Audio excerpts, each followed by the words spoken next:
नमो नमः। अष्टमीकक्षायाः शिक्षणे भवतां स्वागतम्। अद्य वयं तृतीयः पाठः पठामः। पाठस्य नाम अस्ति डिजिभारतम्। डिजिभारतम् प्रस्तुत पाठ डिजिटल इंडिया के मूल भाव को लेकर लिखा गया निबंधात्मक पाठ है। इसमें वैज्ञानिक प्रगति के उन आयामों को छुआ गया है जिनमें हम एक क्लिक द्वारा बहुत कुछ कर सकते हैं। आज इंटरनेट ने हमारे जीवन को कितना सरल बना दिया है।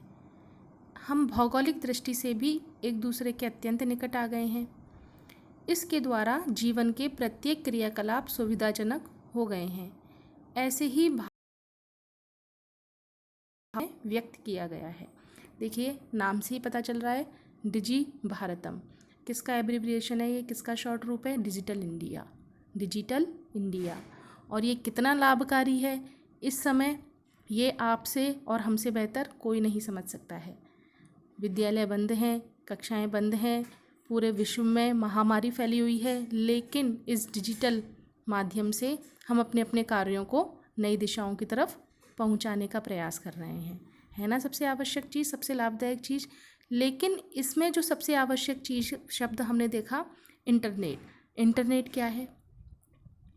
इंटरनेट ज्ञान का महत्वपूर्ण स्रोत, और इसकी अगर शाब्दिक व्याख्या करें तो इंटरनेट आंतरिक जाल। इंटरनेट के माध्यम से किसी भी विषय की जानकारी सरलतापूर्वक मिल सकती है।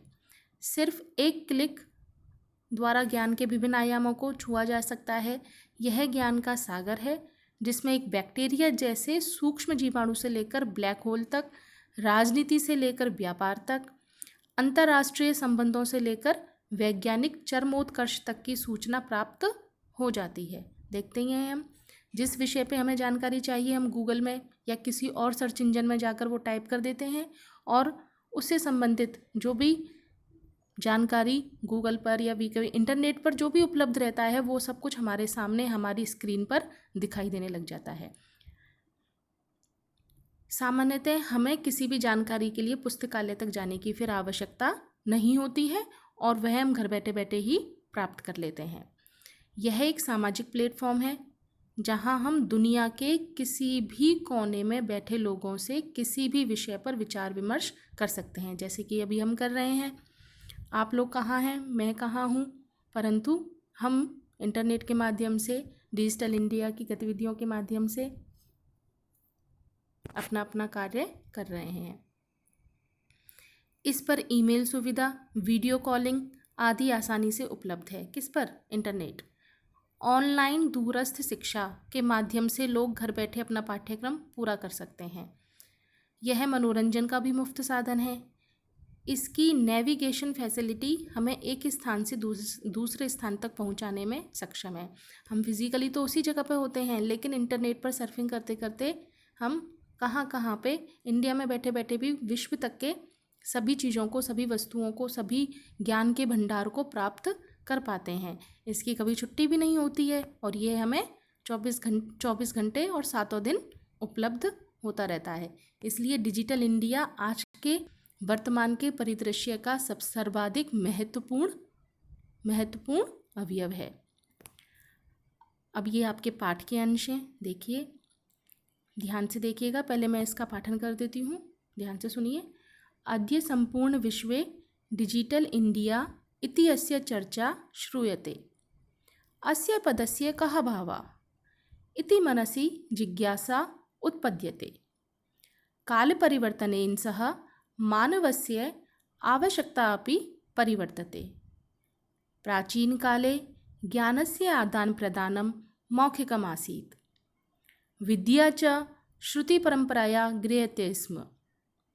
अनन्तरं तालपत्रोपरि, भोजपत्रोपरि च लेखनकार्यम् आरब्धम्। परिवर्तनीकाले करगदस्य लेखन्याः च आविष्कारेण सर्वेषामेव मनोगतानां भावानां कर्गदोपरि लेखनं प्रारब्धम्। टङ्कणयन्त्रस्य आविष्कारेण तु लिखिता सामग्री टङ्किता सति बहुकालाय सुरक्षिता तिष्ठत्। वैज्ञानिक प्रविधेः प्रगतियात्रा पुनरपि अग्रे गता। अद्य सर्वाणि कार्याणि सङ्गणकनामकेन यन्त्रेण साधितानि भवन्ति। समाचारपत्राणि पुस्तकानि च कंप्यूटर माध्यमेन पठ्यन्ते लिख्यन्ते च। कर्गदोद्योगे वृक्षाणाम् उपयोगेन वृक्षाः कर्तयन्ते स्म। परं सङ्गणकस्य अधिकाधिकप्रयोगेन वृक्षाणां कर्तने न्यूनता भविष्यति इति विश्वासः। अनेन पर्यावरणसुरक्षायाः दिशि महान् उपकारो भविष्यति। अधुना पठामः, अधुना अनुवादः विस्तृतविवरणं च पश्यामः। अद्य सम्पूर्णे विश्वे, अद्य आज, सम्पूर्णे विश्वे पूरे विश्व में, डिजिटल इंडिया इति अस्य चर्चा श्रूयते। डिजिटल इंडिया की चर्चा सुनाई देती है। अस्य पदस्य कः भावः? इस पद का, कौन से पद का? Digital India. इस पद का कः भावः, क्या भाव है? इति मनसि जिज्ञासा उत्पद्यते, यह हमारे मन में जिज्ञासा उत्पन्न होती है। क्या है आपके अनुमान से? आप क्या सोचते हो डिजिटल इंडिया क्या है? मैं अनुमान, जैसे दूर दूर बैठे हैं हम, आप वहाँ हो, लेकिन मैं आपकी भावनाओं को ध्यान में रख के ये अनुमान लगा रही हूँ कि आप लोग जो सोच रहे हो बिल्कुल सही सोच रहे हो कि सारा की सारा कार्य डिजिटल कंप्यूटर के माध्यम से संपादित करना। पठन पाठन, चाहे आपका रेलवे का काम हो, रेलवे की आपको टिकट बुक करवानी हो, बैंक से मुद्रा का आहरण या डिपॉजिटेशन, नेफ्ट जो हम करते हैं, पैसा एक खाते से दूसरे खाते में हस्तांतरण करना हो, और जो भी आप काम करते हो, पेटीएम वगैरह, बहुत सारी ऐप दी हुई हैं। पढ़ने के लिए भी बहुत सारी ऐप हैं, संस्कृत की खूब सारी ऐप पढ़ने के लिए इस पे डिजिटल इंडिया आपके इंटरनेट के प्लेटफॉर्म पर उपलब्ध हैं। मैं आपको बताऊंगी पाठ के अंत में, मैं आपको आप सारी ऐप बताऊंगी कि शब्द रूप, धातु रूप, आपके शब्दकोश, प्रश्नोत्तरी प्रतियोगिताएं, बहुत सारी ऐप हैं इस पर। ये सब क्या है? इन सब का अधिकाधिक अपने जीवन में प्रयोग करना ही डिजिटल इंडिया है कि भारत के व्यक्तियों के द्वारा बहुत ज़्यादा डिजिटल रूप में कार्य किया जा रहा है। काल परिवर्तनेन सह मानवस्य आवश्यकतापि परिवर्तते। अब इसकी आवश्यकता कहाँ थी? पहले भी तो हम सब काम कर रहे हैं, लेकिन इसकी आवश्यकता कहाँ थी, क्यों थी, और ये समय पर क्यों प्रारंभ हो गया, इसकी तो महत्वता आप लोग बिना समझाई समझ सकते हैं। जैसा कि अब वर्तमान की परिस्थितियां हैं, लॉकडाउन हुए 40 दिन से भी ज़्यादा ऊपर हो चुके हैं, लेकिन हम सभी का अध्ययन अध्यापन कार्य सुचारू रूप से चल रहा है। किसके कारण चल रहा है? Digital India, digital facilities, internet की सुविधाएं। काल परिवर्तनेन सह, काल समय, परिवर्तनेन सह, परिवर्तन के साथ, समय के परिवर्तन के साथ ही मानवस्य, मानव की आवश्यकता अपि परिवर्तते, मानव की आवश्यकताएं भी बदल जाती हैं। काल परिवर्तन के साथ मानव की आवश्यकता भी बदल जाती हैं। प्राचीन काले, अब क्या क्या परिवर्तन हुए देखो, अब प्राचीन से लेके अब तक का बता रहे हैं ये। प्राचीन काले ज्ञानस्य आदान प्रदानम मौखिकम आसीत्। सबसे प्रारंभ में प्राचीन काल में ज्ञानस्य, ज्ञान का आदान प्रदान ज्ञान का कैसे होता था? मौखिकम, मौखिक रूप से होता था। गुरुजी बताते थे, और बच्चे ध्यान से सुनते थे और ग्रहण करते थे। आपने अभी हाल ही में टीवी पर प्रसारित हुए रामायण महाभारत देखे होंगे, उसमें सब गुरुकुल में पढ़ रहे होते हैं शिष्य, गुरुजी पढ़ा रहे होते हैं, और बच्चे कहीं पे भी बिना लिखे कुछ भी केवल मौखिक रूप से सुनते हैं, कानों से सुनते हैं, और गुरुजी को मौखिक रूप से ही उनका प्रत्युत्तर प्रदान करते हैं। विद्या च श्रुति परंपराया गृह्यते स्म। और ये विद्या किस प्रकार धारण की जाती थी? श्रुति परंपराया, सुनने से विद्या ग्रहण की जाती थी। अनंतरम, और उसके पश्चात, तालपत्रोपरि भोजपत्रोपरि च लेखन कार्यम आरब्धम। उसके बाद में तालपत्र, चीड़ के पत्र, भोजपत्र, इस प्रकार से ताम्रपत्र, उनके ऊपर लिखने का काम शुरू हो गया। फिर आगे क्या हुआ? परिवर्तनी काले करगदस्य लेखन्यः च आविष्कारेण। परिवर्तनी काले, समय में परिवर्तन और हुआ। करगदस्य, कागज की, लेखन्यः च, और लेखनी, कागज और कलम, आविष्कारेण, इनके आविष्कार से सर्वेषामेव मनोगतानां भावानां, सर्वेषामेव सभी के, मनोगतानां मन में आए हुए, भावानां विचारों को, कर्गदोपरि कागज के ऊपर, लेखनम प्रारब्धम लिखना शुरू हो गया। क्या समय ने परिवर्तन के समय के साथ समय का जैसे जैसे चक्र घूमता गया, कागज का और लेखनी का आविष्कार हुआ और सभी व्यक्ति किस में सक्षम हो गए, क्या प्रारंभ हो गया, फिर सभी व्यक्ति अपने मन के विचारों को कागज के ऊपर लिखने में सक्षम हो गए, कागज के ऊपर लिखना प्रारंभ हो गया। और फिर आगे क्या विकास हुआ, फिर आया टंकण यंत्र से आविष्कार, टाइपिंग, टाइपराइटर्स। टंकण यंत्र से आविष्कारेण तु लिखिता सामग्री, और टंकण यंत्र के आविष्कार से जो लिखित सामग्री थी टंकिता सहित टाइप्ड होकर के बहुकालाय सुरक्षिता अतिष्ठत, बहुत समय तक सुरक्षित रहती थी। जैसे आपकी किताबें टाइप्ड मटेरियल है आपका, और आपकी जो नोटबुक है जिसमें आप लिखते हो वो आपके हाथ से कागज पेंसिल से, कागज और लेखनी से लिखी जाने वाली वस्तु का उदाहरण है। तो किताबें आप बाइंड करा लेते हो, बहुत सारे तरीके अपनाते हो उनको सुरक्षित रखने के लिए। तो लिखित सामग्री बहुकाल तक कैसे सुरक्षित रहने लग गई, टाइप होकर के। वैज्ञानिक प्रविधेः प्रगति यात्रा पुनरपि अग्रे गता, और वैज्ञानिक प्रविधेः तकनीकों की, प्रविधेः तकनीकों की, वैज्ञानिक तकनीकों की प्रगति यात्रा पुनरपि अग्रे गता, आगे भी चलती रही। अद्य सर्वाणि कार्याणि संगणक नामकेन यंत्रेण साधितानि भवन्ति। अद्य आज, सर्वाणि कार्याणि सभी काम, संगणक नामकेन संगणक नाम के, यंत्रेण यंत्र से, साधितानि भवन्ति सफल किए जाते हैं, काम किए जाते हैं। अर्थात कि आज सारे कार्य कंप्यूटर के माध्यम से ही किए जा रहे हैं।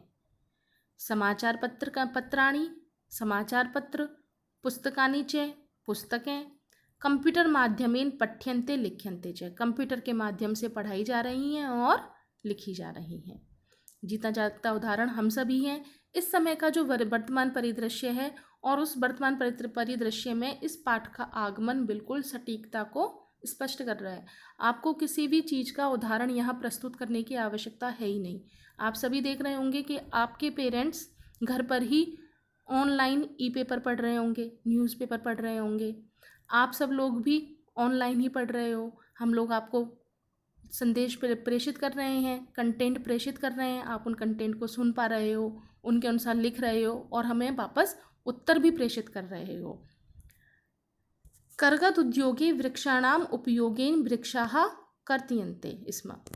अब देखो कर्गद उद्योग में क्या इनको परेशानियां दिखी कि जो ये डिजिटल इंडिया की तरफ, जो एक कंप्यूटर के आविष्कार की तरफ उन्मुख हो गए। क्या थी, कर्गद उद्योगे, कागज के उद्योग में, वृक्षानाम उपयोगेन, वृक्षों का उपयोग, वृक्षों के उपयोग से, वृक्षाः कर्तन्ते स्म, पेड़ों को काटा जाता था।